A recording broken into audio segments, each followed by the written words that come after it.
a tocar ahora sí el tema mucho más importante, que esta es la curva de disociación de la hemoglobina, que es importante para hacer interrelación entre la saturación de oxihemoglobina, o sea, cuánta hemoglobina está con oxígeno, cuánto porcentaje, con la presión de oxígeno, bueno, presión arterial de oxígeno estimada en base a esa saturación.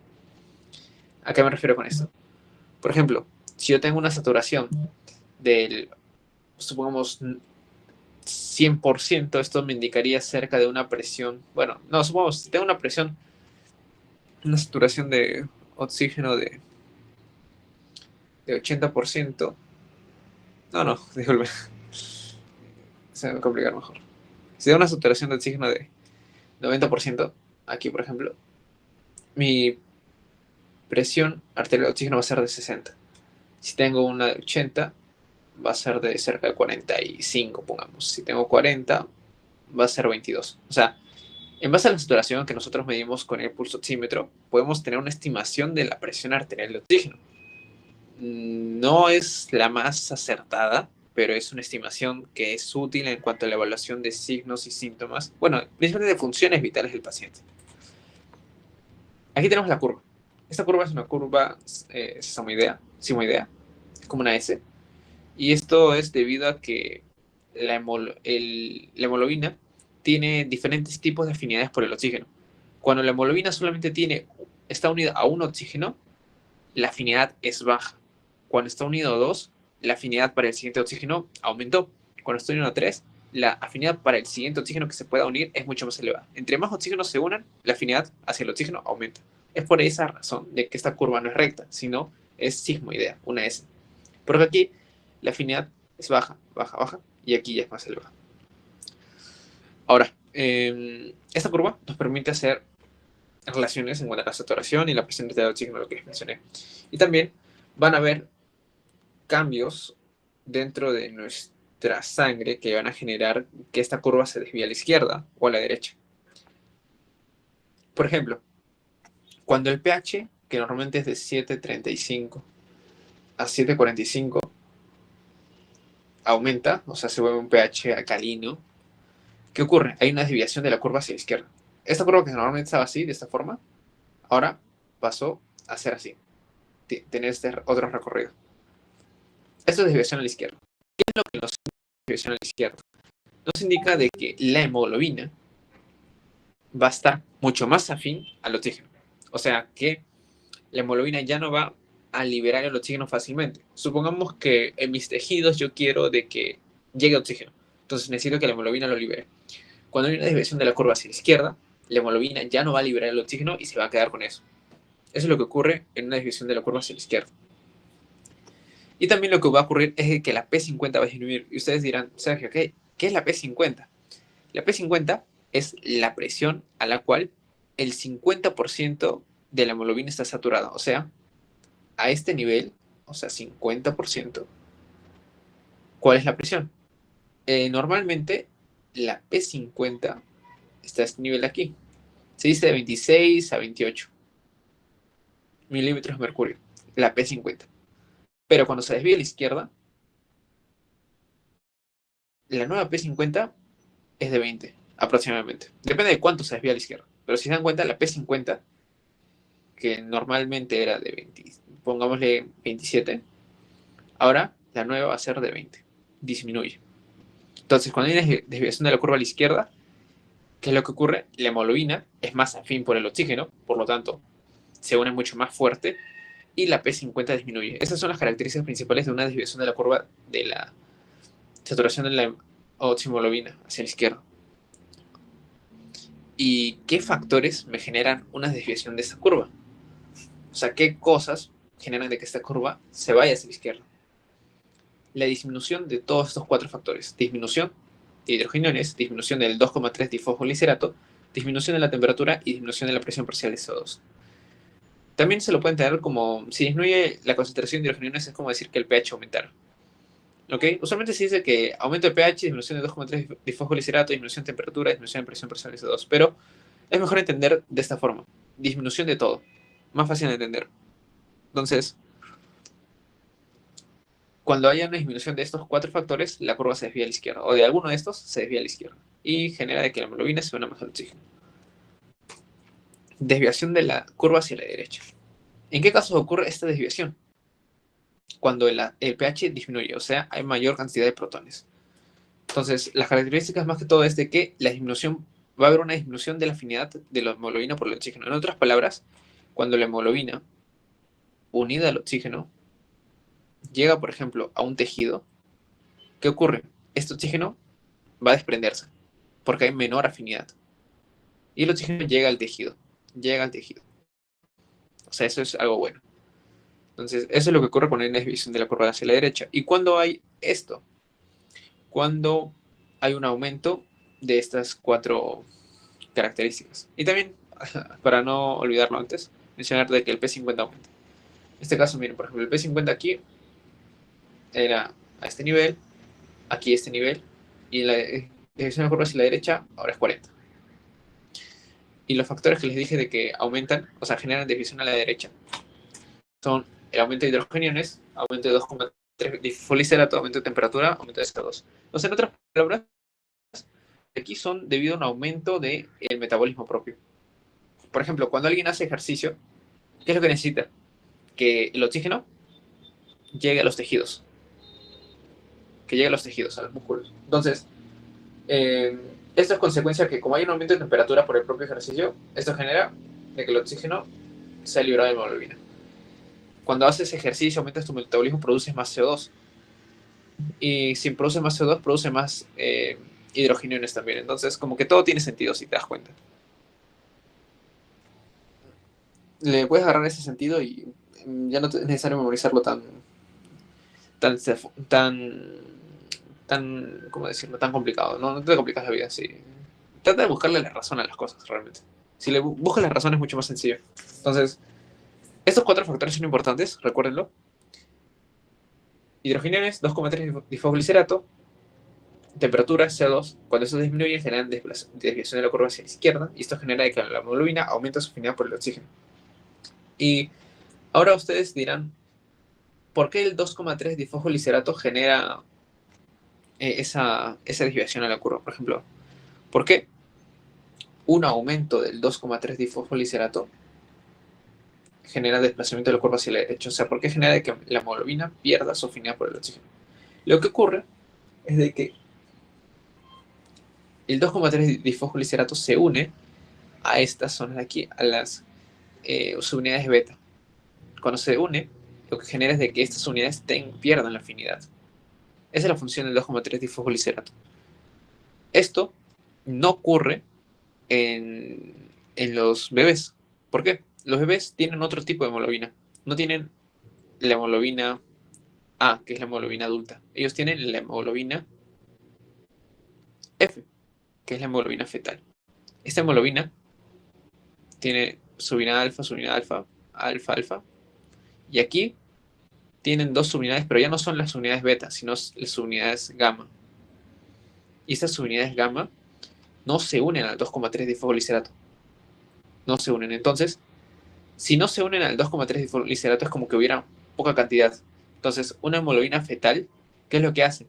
Genera una desviación de la curva hacia la izquierda. O sea, la hemoglobina fetal se une bastante al oxígeno. Eso es lo que ocurre en la hemoglobina fetal, que es algo a tomar en consideración. Si le preguntan en qué casos en la hemoglobina fetal la curva de distribución de la hemoglobina está a la izquierda o a la derecha, y ustedes deben decir a la izquierda. Más que todo por esto, por el que hay deficiencia. Bueno, el 2,3 difosfoliserato no está tomando acción. Algo a mencionar también es el efecto Haldane, que más que todo está relacionado con la desviación hacia la izquierda de la curva. Lo que genera es de que cuando hay una unión de la hemoglobina por el oxígeno, esto finalmente genera desplazamiento del CO2 y el CO2 disminuye. La capacidad de transportar la hemoglobina disminuye y el CO2 se va a expulsar de los pulmones. Ese es el efecto Haldane. Y el efecto Bohr es más que todo que cuando hay un aumento de la acidosis, o sea, los protones o del CO2, finalmente esto que genera. Disculpe. Cuando. No, sí, disculpe. Cuando aumenta la cantidad de CO2 y de hidrogeniones, o sea, aumenta esto. CO2 y en consecuencia finalmente hidrogeniones, por lo que les mencioné. Lo de CO2 se une con el agua y finalmente te da hidrogeniones más HCO3. O sea, cuando aumenta esto, por la anhidrasa carbónica, aumenta el CO2 o los hidrogeniones, esto genera de que la hemoglobina pierda afinidad por el oxígeno. Pierde afinidad, el oxígeno se libera y se liberan los tejidos. Eso es el efecto Bohr. Y se relaciona con la desviación de la curva hacia la derecha. Entonces, más o menos eso. Traten de recordar. Pero de todo esto, lo importantísimo es que recuerden los 4 factores. Que recuerden de que la disminución del pH genera desviación de la curva a la derecha y el aumento del pH genera hacia la izquierda. Y más que todo también esto de la hemoglobina. Las formas y si es posible la hemoglobina fetal. Eso también traten de recordar. ¿Por qué la hemoglobina fetal genera una disminución de la curva hacia la izquierda? Es muy preguntado esto de la curva de disminución de la hemoglobina. Les dicen, ¿cuál de los siguientes factores genera una desviación de la curva hacia la izquierda? Y se dicen, ya, de estos genera tal. Con que los recuerden los 4 y sepan cuándo genera desviación y qué implica una desviación de la curva hacia la izquierda o la derecha, van a estar bien. Ahora haremos un poco de hipoxia tisular, que es ya de los últimos temas. Que en síntesis, la hipoxia vendría a ser una disminución en cuanto a la cantidad de oxígeno a nivel tisular. Hipoxemia es disminución de la cantidad de oxígeno a nivel sanguíneo. Hipoxia a nivel del tejido. Entonces tenemos 4 tipos de hipoxia. La hipoxia hipoxémica. Esta hipoxia se caracteriza porque hay una disminución de oxígeno en los tejidos debido a que la propia sangre tiene poca cantidad de oxígeno. Entonces esto se puede ver porque hay una hipoventilación. Un paciente está hipoventilando. Si hipoventila, menor de 12 respiraciones por minuto, o sea, hay menor cantidad de oxígeno que ingresa a la circulación y hay un aumento del CO2, el CO2 se acumula y la hemoglobina se va a comenzar a unir al CO2. Se une al CO2. Ese es un ejemplo de hipoxia hipoxémica. Otra es un shunt o un cortocircuito. En estos casos, cuando hay cortocircuito, por ejemplo, hay malformaciones cardíacas, por ejemplo, comunicaciones entre el corazón izquierdo y el derecho, o sea, asumamos que hay una comunicación entre los ventrículos, eso genera shunts. Por ejemplo, cuando la sangre de la cavidad derecha, o sea, del ventrículo derecho, viaja hacia el ventrículo izquierdo por una comunicación. Esto genera combinación de sangre y es como que la sangre que nosotros expulsamos del ventrículo izquierdo es una sangre oxigenada para que vayan a los tejidos. Eso es lo que normalmente ocurre, pero con hay intercomunicaciones ventriculares y hay un shunt, sobre todo, un cortocircuito de derecha e izquierda, o sea, del corazón derecho al corazón izquierdo, cuando hay ese tipo de shunt, lo que ocurre es que la sangre del ventrículo derecho o de la aurícula derecha pasa hacia el otro lado. Esa sangre que está con poco oxígeno, imaginemos que pasa el ventrículo derecho y luego es expulsada por la aorta. O sea, la sangre que expulsamos finalmente, de lo que era rica en oxígeno, ahora es más o menos en oxígeno. Y esto es debido a que la sangre venosa está yendo a la circulación sistémica. Y eso genera una hipoxia hipoxémica. Es un caso, shunts, cortocircuitos. Tetralogía de Fallot es un ejemplo. La tetralogía de Fallot es una enfermedad congénita con 4 características. Que en embriología, si están llevando, creo, no estoy seguro, lo verán o lo habrán visto, que es hipertrofia del ventrículo derecho, o sea, este ventrículo de acá se hipertrofia, aumenta su tamaño, estenosis de la arteria pulmonar, o sea, la arteria pulmonar, que era así, de su calibre, o sea, así grande, ahora es así, o sea, es bien delgadita, es estenosa, ya la sangre no puede pasar adecuadamente. Hay una comunicación interventricular y hay una dextraposición de la aorta. O sea, eso es más o menos la tetralogía de Fallot. Y todo esto genera de que la sangre del ventrículo derecho pase al izquierdo y genere esa cianosis que les menciono. O sea, disculpen, esa hipoxemia hipoxémica. Hipoxia hipoxémica. Luego está en la difusión alterada, por ejemplo, en la fibrosis. La fibrosis se fibrosa, la difusión no se da adecuadamente. Y en los BQs, en desbalance de BQ, por ejemplo, cuando hay un TEP, hay un émbolo que genera que haya ventilación, pero no. En el caso del espacio muerto, hay ventilación, pero no hay perfusión. Entonces, la sangre no se oxigena y genera una hipoxia hipoxémica. Otros casos son la hipoxia anémica, en los cuales va a haber una disminución en cuanto a la cantidad de oxígeno a nivel de que va a llegar a los tejidos debido a que la propia hemoglobina no se va a dar abasto. Esto puede ser la metahemoglobina cuando la hemoglobina tiene lo que vendría a ser hierro férrico. Usualmente lo que nosotros tenemos es un hierro ferroso, pero acá está con hierro férrico. Esto genera que la metahemoglobina tenga una afinidad diferente por el oxígeno. Entonces finalmente genera una hipoxia anémica. También la intoxicación por el CO2. El CO2 es mucho más afín que el oxígeno. Es 200 veces más afín por la hemoglobina que el oxígeno. Entonces, si tenemos intoxicación por el CO2, el CO2 se une a la hemoglobina y impide de que haya un correcto transporte. Y también tenemos la anemia propia. La anemia propia, algo que les quiero mencionar, es de que el hecho de que un paciente tenga anemia no significa que la saturación de oxígeno vaya a estar baja. La saturación de oxígeno no va a estar bajo. Lo que va a estar bajo va a ser la cantidad de oxígeno en la hemoglobina o en la sangre. Esto es lo que va a estar disminuido. Eso recuérdenlo porque es pregunta de examen. La saturación de oxígeno no disminuye. Está normal incluso. Lo que baja es la cantidad en los pacientes con anemia. Porque la saturación de oxígeno netamente te mide el porcentaje de hemoglobina que está unida. No te mide la cantidad de hemoglobina. Entonces, es por ello. Tenemos una hipoxia circulatoria que es más que todo cuando hay una hemorragia masiva, pierdes líquidos, estás perdiendo sangre, finalmente no va a haber una correcta oxigenación a nivel de los tejidos. Y la hipoxia exotóxica, que es más que todo cuando, por ejemplo, consumimos algún medicamento, algún fármaco tóxico que genera más que todo una alteración en cuanto a lo que vendría a ser la fosforilación oxidativa, la cadena de transporte de electrones. Por ejemplo, con cianuro sobre todo. Hay una intoxicación, afección de citogramos oxidados y realmente al final no se puede hacer la fosforilación oxidativa y si bien el oxígeno llega a las células, no se puede usar. Esto es en el caso de hipoxia histotóxica. Entonces ya tenemos los 4 tipos de hipoxia, esto recuérdenlo. Y finalmente vamos a hablar un poco de la parte práctica ya de respiratorio, que ya esta es la última, ya con eso terminamos. Y bueno, más que todo el pulsoxímetro. Como ven, acá está la curva de disociación de hemoglobina. Este pulsoxímetro te mide una relación en cuanto a la saturación y la presión de oxígeno. Y es importante calcular los factores hacia la izquierda y hacia la derecha. El P50, que usualmente es 25, pero se menciona 26, 28. Y lo que vendría a ser la desviación hacia la derecha y la izquierda. ¿Y qué significa? Desviación a la derecha, el P50 aumenta. Desviación a la izquierda, el P50 disminuye.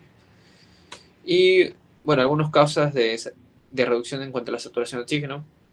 El hecho de usar uñas con esmalte, hipotensión arterial, o sea, la sangre no está llegando adecuadamente hacia lo que vendría a ser los extremos, a los dedos, y por lo tanto, si no llega la sangre, ¿qué vas a medir? Este pulsoxímetro mide la sangre, o sea, la saturación. Es necesario que la sangre llegue. Entonces, si hay una hipotensión arterial o una hipoperfusión, no va a poder ser medible la saturación de oxígeno adecuadamente. Entonces, tendremos que sobar el dedo para que haya un aumento en cuanto a la circulación. El fenómeno renal, que es más que todo una vasoconstricción en las zonas distales que genera que los dedos se pongan fríos y que se limite la circulación. Las hemoglobinopatías, como la metahemoglobina que ya hemos hablado, y las prohipoxemia, cuando hay una reducción de la presión arterial de oxígeno menor a 80 milímetros de mercurio. Algunos valores importantes que ustedes deben recordar con respecto a la saturación de oxígeno para que relacionen es el hecho de que la saturación normal va de 95% a 100%. ¿Por qué? Porque la saturación de 95 a 100% nos indica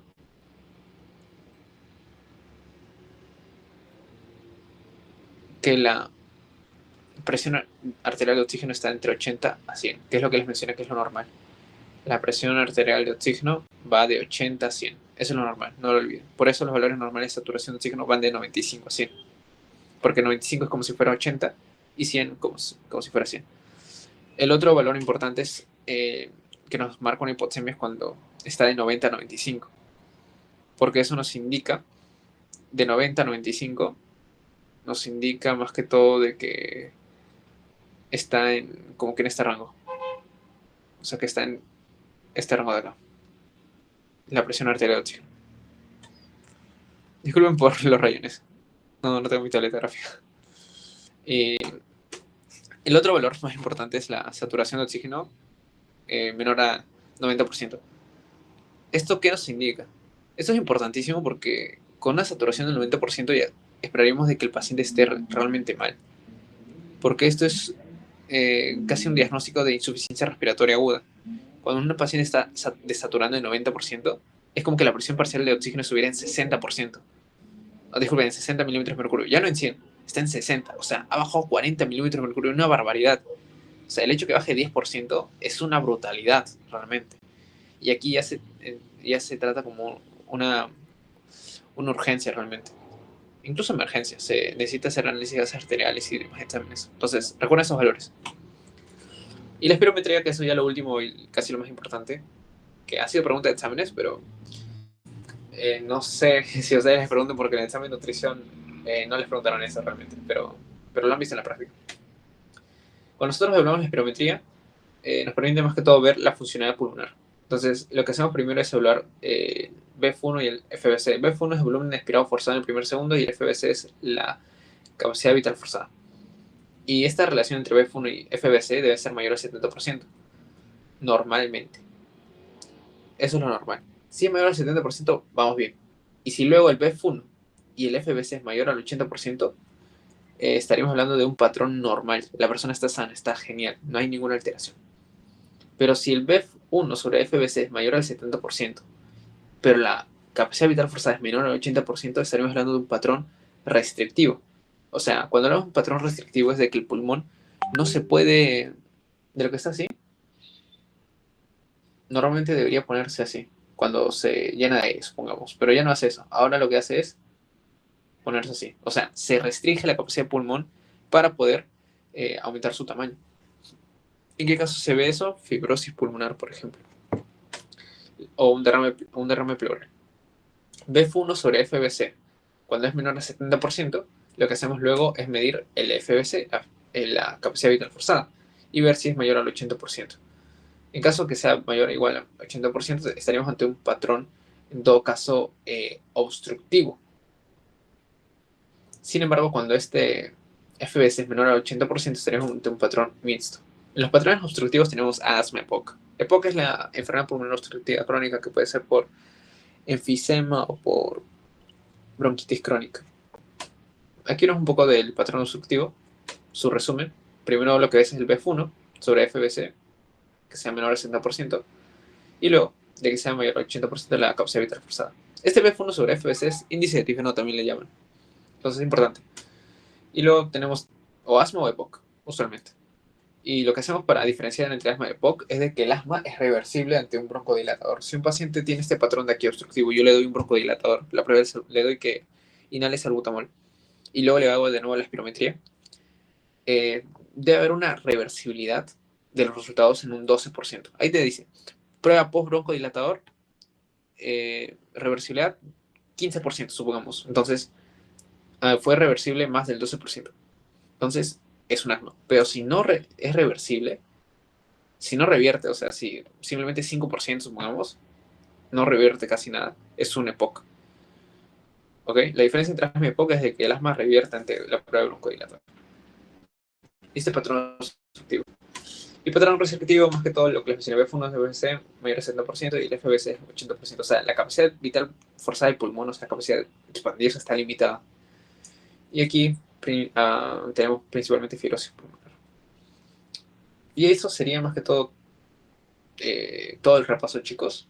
O sea, aquí acabaríamos con la parte de fisiología respiratoria. He tratado de abarcar la mayoría de los temas, pero traten de revisar el tema de contenido de oxígeno, el consumo de oxígeno y gasto de oxígeno, que son de las últimas PPDs, que eso sí no lo toman en cuenta. ¿Alguna pregunta, chicos? Porque ya estaríamos acabando prácticamente.